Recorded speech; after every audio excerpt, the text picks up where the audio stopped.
বিশ্বকাপের গ্রুপ পর্বের ম্যাচ, কিন্তু উত্তেজনা যেন নকআউটের। ডালাসে মুখোমুখি হচ্ছে ইউরোপের দুই শক্তি ইংল্যান্ড ও ক্রোয়েশিয়া। 2018 বিশ্বকাপের সেমিফাইনালের স্মৃতি এখনও তাজা। সেবার অতিরিক্ত সময়ে ইংলিশদের স্বপ্ন ভেঙে ফাইনালে উঠেছিল ক্রোয়েশিয়া।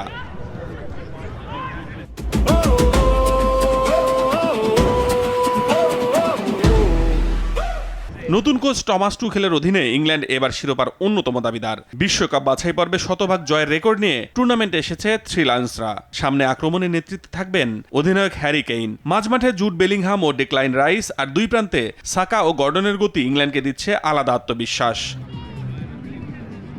অন্যদিকে জ্লাতকো দালিচের কোচিংয়ে ক্রোয়েশিয়া ভরসা রাখছে অভিজ্ঞতার ওপর। 40 ছুঁই লুকা মদ্রিচ হয়তো ক্যারিয়ারের শেষ বিশ্বকাপ খেলছেন। তার সঙ্গে মাতেও কোভাচিচ, ইয়স্কো গোবার্দিওলা ও ইভান পেরেসিচের মতো অভিজ্ঞ তারকাদের সমন্বয়ে গড়া ক্রোয়েশিয়া বড় টুর্নামেন্টে ফল বের করে আনতে প্রস্তুত।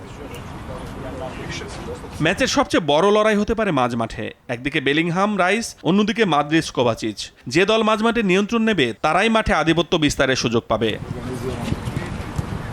অপরদিকে গ্রুপ এল এর দ্বিতীয় ম্যাচে টরেন্টোতে ঘানা পানামা মুখোমুখি হবে বাংলাদেশ সময় ভোর 5টায়। আতিকুল ইসলাম শাকিল, RTV।